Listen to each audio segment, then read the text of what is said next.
to any unforeseen event. Why the wasn't it foreseen, mate? You're literally flying a jet, pointing at a coastline, low level with slow speed. Spanish Air Force have come out with a statement about this that happened at Gijon at the weekend, and very, very near accident. And in all honesty, I think we need to speak about it. Okay, guys, welcome back to Fast Jet Performance then. My name is Tim Davies, and as you can see, we are back in the attack shack, dropping truth bombs on your personal battlefields, helping you to win the wars you are fighting in today. There seems to be a war that's being fought a little bit by the Spanish Air Force, so let's jump straight into it. Okay, guys, this is the Spanish Air Force's Twitter page then, and what they've done is they put out a post this morning explaining what happened in that video you just saw. Now, as you know, I did a video about this yesterday. It's got quite a few views, and what I said is, well, it's either missing a bird strike or the guy is trying to do an inverted pass. Let's have a look at this real quick. I'm going to use, my Spanish is not brilliant, so Air and Space Force, Ministry of Defense, Spain. And if we look for the post down here, here we go. Let's click on that. And then what we're going to do is go through the thread, and we're going to just, translate all this stuff to see how much we can really gain from what the Spanish are saying. Now, one thing I would just reiterate before I start here is that I've done a lot of authorizing in the past, not for displays as such necessarily, although I've done a major investigation into a display team. That was the Royal Air Force Aerobatics team, the Red Arrows, back in 2011. So I'm kind of familiar with how this stuff goes on. Now, there's two parties involved in this, as I'm sure you are aware. There's the pilot who was in the airplane flying it, and there's also an authorization chain, people that will look at what the pilot's doing and decide whether it's safe, from like a sort of holistic kind of outside view, the satellite view, as it were. Is what this person doing, are they going to be safe? Is it the sort of thing that we'd expect a pilot to be doing in front of a lot of people? Women, children, on the beach, young people, that kind of stuff. And what are we exactly doing? So let's break it down exactly from the videos first. Then we'll jump into what the Air Force says. I'm not going to reiterate the video from yesterday, but I just want to have a look at one other video so we can see exactly what's going on. Now, I think this video here, it shows us really quite a good example. There's people on the hillside, he's obviously displaying pass, and people on the beach. And what we've got here, guys, no audio, slow speed pass, very slow speed, a lot of bird activity, and pointing at a crowd of people. Now, what the Spanish are saying is avoiding the birds, and that is just something I think we can all agree should never happen. So what do I think's happened here? And I'm going to be completely clear and completely open with this, and I'll take spears in the comments, of course. So I think the pilot here has gone to avoid some birds, but the only thing that has saved that aircraft is the flight control system. It's not the skills of the pilot, it's the flight control system. The aircraft was in such a position, that's such a volatile position, low, slow speed with a bank angle on it, of course, that when he's rolled the aircraft, he's lost a ton of lift. That the F-18 produces a lot of lift, very big wing, and he's actually had to push and roll, try and bring that aircraft up again. One more look. So I think what the Air Force is saying is that he's avoided birds here. We'll look at that now. That is something you should never see. Like, you cannot, well, I'm talking from a place of quite a lot of experience, of course, and the young people that fly these displays can sometimes be the youngest people on the squadron. I'll explain in the last video why. Go and have a look at that if you want to. But look, that is a lift vector pointing down towards the sea. You can see him push now. There's the push. He realizes he's messed this up. You should never be in this position.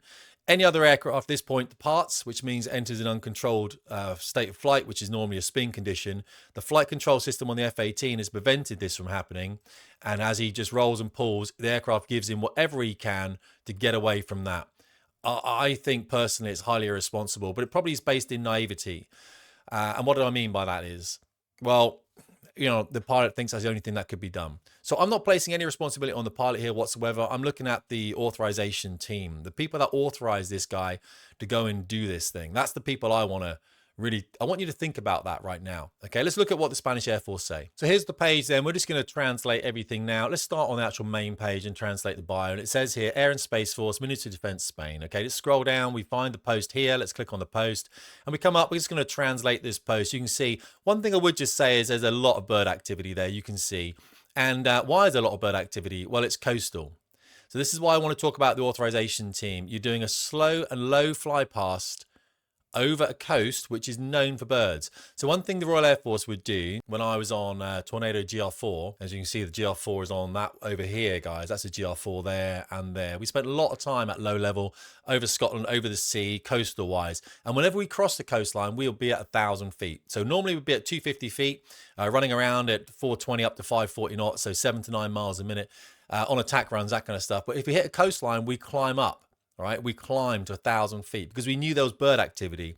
And if you hit a bird when you're doing 9 miles a minute, parts of the aircraft are removed, all right, because you are so fast. So bits of canopy, wing just get destroyed. Birds are quite heavy, they have a mass, and it does a lot of damage to the aircraft. Now, I'm not saying this guy obviously is doing that kind of speed, but he is volatile because he doesn't have the airspeed to maneuver, as we saw.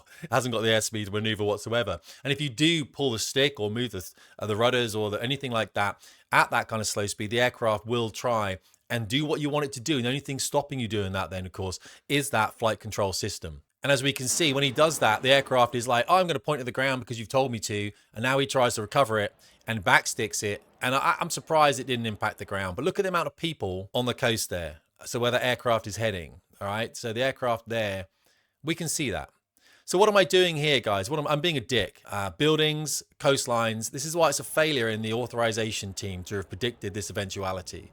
So I'm that guy now who many other guys in the Royal Air Force are going to write to and say, Tim, come on, mate. You know what I mean? We never criticize guys in cockpits. And they're absolutely right because I wasn't there. I never criticized anyone's emergency. I'm not criticizing the pilot here. That's the thing. That could have been me, 110%. What I'm criticizing is the safety chain above them, the command chain, the Air Force itself, to not predict the fact that doing a low, slow fly past across a crowded area full of birds on a headland may well result in a potential bird strike, which the pilot might react to in a manner which is going to cause the unsafe departure of an aircraft into a crowded public area. That's who I'm criticizing. I'm criticizing the Spanish Air Force. I'm not criticizing the pilot of this airplane. All right, Spaniards, let's see what you've got to say then. So, muchos nos have... All right, I don't know what that means. All right, many of you have been asking us. So, in this thread, we'll tell you what happened during the Gijon Air Festival. Right, I'm not a fan. I'm not popular with the Ministry of Defence in the UK because I tend to speak out about things. And I know what happens when something like this goes on. There's a PR, public relations exercise behind it. And what they're going to say straight away is this pilot was an absolute hero for what they did.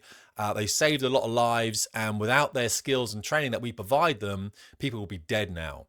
What they forget to say is a quick advert for Ground News, who sponsor this channel, luckily, because YouTube ain't giving me no money, fam. You know what I'm talking about. All the stories you'll find on the front page here that are current. However, you can search for stuff in the bar at the top. When you click on a story, then it will show you here, look, what's left-leaning, censor, or right-leaning. It's a right-leaning story. Let's click on it. And then straight away, it gives you a summary at the top there. All the stories here, down there. You can even expand it for more articles if you want at the bottom. On the right here, it shows that there's 34 articles. There's 5 left, 14 right, and then there's 5 center. Below it then, the bias distribution shows that this is a right-leaning article. And you can see here, Fox News, Israel, all that kind of stuff, you know what I'm saying? Here, factuality, expand that. You can see which ones are more factually correct than others, and so you can see who owns it as well.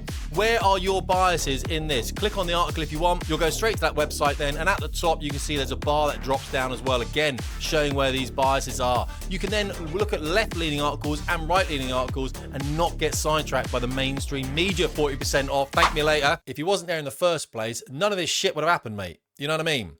Well, fine, we'll talk it out.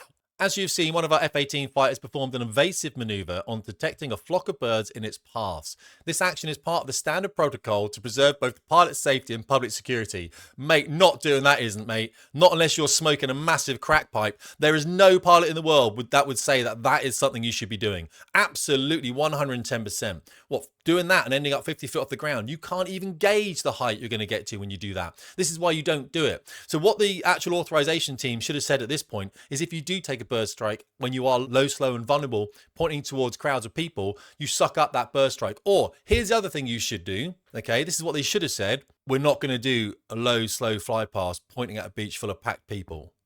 Do you know what I mean? We're not going to do it. Because if we take a bird strike at this point here, we haven't got the nose authority. We haven't got the energy in the aircraft to climb and maneuver away. A double bird strike, double engine failure, let's say. You haven't got the authority. So that turn should not have been across the headland. It should have been parallel with the beach. So then if you lose an engine or anything, you just drop the jet in the sea. This is what the British do all the time. We've stopped having air shows now where we point at the crowd because of Ramstein, because of the Ukrainian, where a lot of people were killed in the crowd. I've done videos on that before. We don't point at the crowd. In fact, the only team that are allowed to do a crowd entry, I believe, over the back of the crowd is still the Royal Air Force Red Arrows aerobatics team. And that's because they have energy in the airplanes because they're coming in at like 400 knots, that if anything goes wrong, they just climb up, they'll miss the crowd and they'll go over the top of it. All right. So we do not point at crowds like this in the UK. We don't do it. So basically what I'm saying there is that is bollocks. That's what I'm saying. The Spanish aren't going to like me too much. It's not the pilot I'm having a go at, mate. All right. Don't you worry about that. This is the bit I'm talking about. Our aviators are trained to react in milliseconds to any unforeseen event. Why the fuck wasn't it foreseen, mate? You're literally flying a jet pointing at a coastline, low level with slow speed. That's where the birds live, mate.